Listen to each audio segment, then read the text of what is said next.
Magandang hapon sa ating lahat. Ay, magandang hapon po. Ang inyo pong lingkod, Dr. Dacumos, PhD holder in crop science Wow. at naging accredited researcher ng Fertilizer and Pesticide Authority for more than 20 years na ata.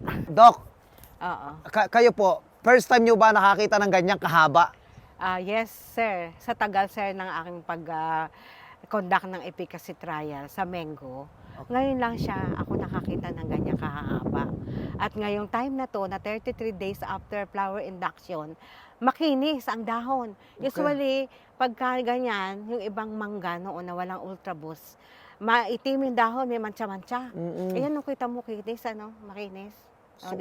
Hindi naman po sa ako ay lapad papel, ngunit talagang nakita namin ang epekto ng Ultra Boost. Ngayon, Okay. ito kasi ay 33 days na after the flower induction. Okay. Usually, pagka kami nagta-trial sa mangga, during that time, pag 33 days, marami talagang talakitik. Pag punta mo sa ilalim ng mangga, mga parang may nalalagkit na Talakitik is leaf tagasira. hopper. Oo, leaf hopper. Mango tagasira. leaf hopper. Okay, ngayon, So, mapapansin pagka maraming leaf hopper ng mango, parang may katas na Tumutulo. Pero ito, natutuwa kami kasi 33 days na, wala kaming halos makita na may tumutulo. So, ibig sabihin, wala nagsasap ng kanyang mga yung bulaklak. Hindi so na. meaning may repellent, lumayo. Okay. Tapos, isa pa, pagka ganitong stage na ng bulaklak, nilalapitan na talaga ng mga mango leaf hoppers kasi mabango na.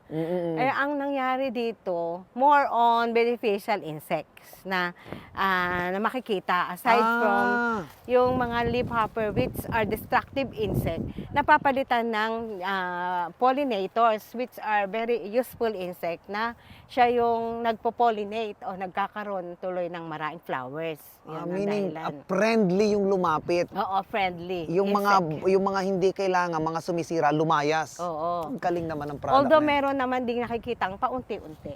Tinitingnan ko nga kanina. Supposedly, ngayong pang 6 spray natin, dapat yun ang gagawin. Dapat, pero nagtataka kami bakit hindi pa siya ganon. Kasi mahahabay panicle. So, Okay. ibig sabihin, maraming flowers na develop. Kasi kung maliit lang yung panicle, maigsi, konti lang yung madidevelop na flower.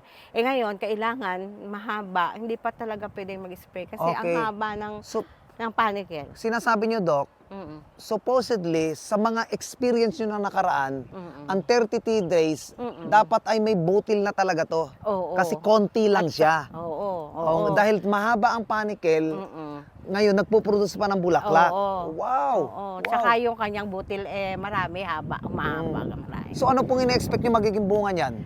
So, in-expect siyempre, mas marami magiging bunga compared sa very short panicle. Okay. Kasi sa haba ng panicle, marami magiging fruits.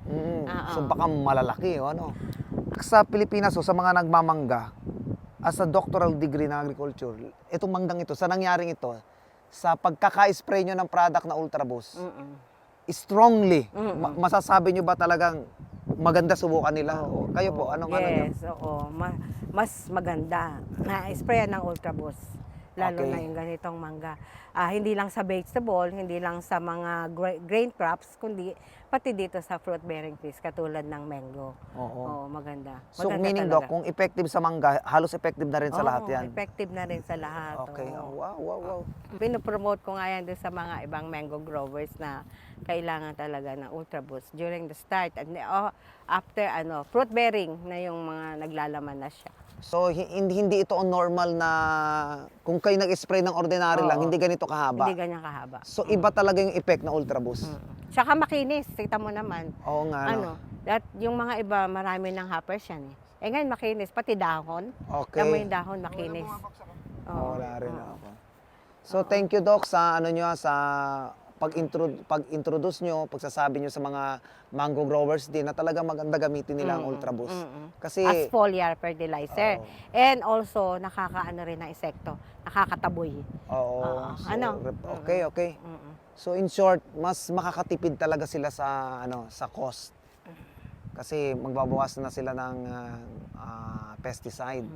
Yung iba kasi, cocktail of insecticide. Marami. Pinagmama-mix-mix nila lahat. Para lang lumayas ang ano. Oo, ito may isang klaseng fungicide, saka dalawang klaseng insecticide, okay na. Okay. Oo. With Ultra Boost. With Ultra Boost. Pag ganyan kadami ang bulaklak, ibig sabihin marami ang bunga, marami magiging production, malaki ang kita. Siyempre. Okay? So, tama po yung yung mga testing po around the globe. Iba't ibang bansa, iba't ibang kontinente na gumamit po na Ultra Boost. 86% po talaga nagiging increase nila. So at up to 100%. So sa nangyaring ito, according sa caretaker mismo, ngayon lang daw nakakakita siya ng ganyan din. Oo, ganyan karami at ganyan kahaba. Oo. Di ba? Sa tagal niya na dito, 16 years na kasing caretaker nito. First time daw din niya nakakita ng ganyan. Kaya Ay, tuwan-tuwa nakausap siya. niya rin siya. Nakausap Kasi ito, namin. ang daming butil-butil, no? Kaya nga po Eh, sabi ko nga hindi talaga nilapitan. So, bago siya lumapit ang insekto, may butil-butil na. Pero yung insekto, konting-konti lang. Kasi Ala, naunahan sila ng Oo, friendly nauna na sila ng Ang ganda. Oo. Actually, Doc, sa totoo lang, late na kasi namin kayo nakausap. Dapat kasi, di ba, supposedly, December pa, dapat nagsisimula ka na mag-spray. So, meaning, yung kasi may-ari, saka kami na-approach, ay late na rin. Kaya meron tayong 2 spray na Na-miss. in-skip. Mhm. So, ibig sabihin, ang galing ho ng product. Kahit na nag-skip tayo ng ganun, ang effect pa rin ay ganyang kaganda. Nung una nga, kami ni Ma'am Renalyn, nagtataka, bakit kaya sa pagitan ng mga flowers, merong dahon? So, first time namin na nakakita ng ganon. Akala namin, puro dahon na yata ito. Sabi namin, wala na atang bulaklak. Tapos later, sabi ko, pagpunta natin, yung nga lagi kong tinitingnan ako, baka kaya puro dahon. Nung pala, yun ay support sa flowers. So, sa research nyo, yung pala ay support. Aba, biruin nyo, Tapos, may natutunan ng doctoral degree. Ala naman na, ganyan na lang din, di ba? Ala na. Dati, pagitan ng ganyan, may dahon O Oo ngayon, nga, iwan din pala dun sa pinakapuno. Grabe. Ang ibig lang sabihin, matibay po siya. Ayun yun, Yun. okay. So, ang galing. Ayan, so, Doc, thank you so much. So, with that, Doc, thank you sa dedication nyo with Thank you so MR much. and Renalyn. Thank you so much. NMR. And MR sa inyong dedication para sa trabahong ito, para sa production at sa kapakanan ng ating mga farmers. And thank you, Doc. Thank you so much. Thank you rin. So with that, God bless and magkita-kita po tayo kapag may butil na. May butil video na po nga. ulit kayo later pag malalaki na and then sa harvest. Hintayin nyo.